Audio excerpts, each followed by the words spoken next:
शेतकरी बंधूंनो, स्वागत आहे आपलं कृषी समृद्धीमध्ये. आणि मित्रांनो, आपल्या राज्यातील शेतकरी बांधवांसाठी एक अतिशय महत्त्वाची अपडेट आपण आजच्या व्हिडिओच्या माध्यमातून पाहणार आहोत. खास करून जे शेतकरी कर्जमाफीच्या प्रतीक्षेमध्ये आहेत अशा शेतकऱ्यांसाठी एक अत्यंत महत्त्वाची अपडेट आहे. आणि ते म्हणजे की आपल्या राज्याच्या तिजोरीमध्ये सध्या खडखडाट निर्माण झाला आहे आणि निधी अभावी अनेक लोकप्रिय घोषणांना कात्री लावण्याची तयारी जी आहे तर ती महायुती सरकारने सुरू ठेवलेली आहे. आणि आता विधिमंडळाचा अर्थसंकल्पीय जे अधिवेशन आहेत तर या अधिवेशनामध्ये सुद्धा आपल्या शेतकरी बांधवांना कर्जमाफी होईल अशी आशा आपल्या शेतकऱ्यांना होती. परंतु प्रत्यक्षामध्ये आता राज्यातील 6,56,000 शेतकरी जे आहेत तर ते शेतकरी पहिल्याच अगोदरच्या कर्जमाफीच्या लाभापासून वंचित असल्याची धक्कादायक आकडेवारी सध्या समोर आलेली आहेत. आणि या संदर्भात संपूर्ण आणि सविस्तर माहिती अशा प्रकारे समोर आली की सरकारी ज्या काही अटी शर्ती होत्या ज्या कर्जमाफी योजनेसाठी ते अशा सर्व अटी शर्ती निकषांची पूर्तता करूनही आपल्या राज्यातील 5,975 कोटी रुपयांची कर्जमाफीची रक्कम आहे ती सरकारने थकवली आहे. जवळपास 6,56,000 शेतकऱ्यांची 5,975 कोटी रुपयांची कर्जमाफीची रक्कम आहे.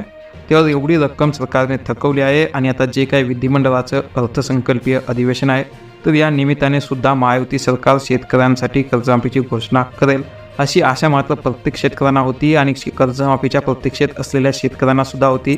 परंतु यामध्ये कोणतीही नवीन घोषणा झाली नाही आणि त्यामुळे शेतकऱ्यांची मोठ्या प्रमाणामध्ये निराशा जी आहे तर ती झाली आहे. आणि याच पार्श्वभूमीवर आता राष्ट्रवादी काँग्रेस पक्षाचे रोहित पवार यांनी राज्यातील शेतकऱ्यांना कर्जमाफीचा लाभ आणि प्रोत्साहन अनुदान देण्याबाबत विधिमंडळातील अधिवेशनात तारांकित प्रश्न जो आहे तर तो प्रश्न उपस्थित केला होता. आणि या अंतर्गत महत्त्वाचा विषय म्हणजे की जे आपली छत्रपती शिवाजी महाराज शेतकरी सन्मान कर्जमाफी योजना आहे तर या योजनेअंतर्गत लाभास पात्र असलेल्या जवळपास 5,60,000 शेतकऱ्यांपैकी 50,60,000 शेतकऱ्यांपैकी 44 लाख शेतकऱ्यांना जे आहे तर ते लाभ देण्यात आलेला आहे. परंतु जे काही 50,60,000 शेतकरी पात्र होते यापैकी फक्त 44.4 लाख शेतकऱ्यांना जे आहे तर ते लाभ देण्यात आलेला आहे. आणि उर्वरित 6,56,000 शेतकऱ्यांना लाभ देण्याच्या दृष्टीने अजूनसुद्धा कार्यवाही सुरू आहे. आणि त्यानंतर महत्त्वाची योजना म्हणजे की महात्मा ज्योतिबा फुले शेतकरी कर्जमुक्ती योजना जी की 2019मध्ये आणली होती. तर या योजनेचा 32,42,000 शेतकऱ्यांपैकी 32,27,000 शेतकऱ्यांना जे आहे तर ते कर्जमाफीचा लाभ जे आहे तर ते देण्यात आला आहे.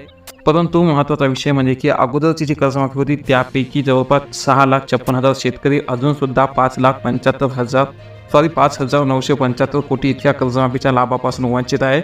आणि हे खरे आहे का असा प्रश्न होता. तर या प्रश्नावरील लेखी उत्तरात स्वतः सहकार मंत्री बाबासाहेब पाटील यांनी शेतकरी कर्जमाफीपासून सुमारे 6.5 लाख शेतकरी वंचित आहेत हे खरे असल्याचं मान्य केलं आहे. आणि मागील 8 वर्षापासून अटी शर्ती निकषांची पूर्तता करूनही हे शेतकरी जे आहेत तर ते कर्जमाफीच्या प्रतीक्षेमध्ये आहेत.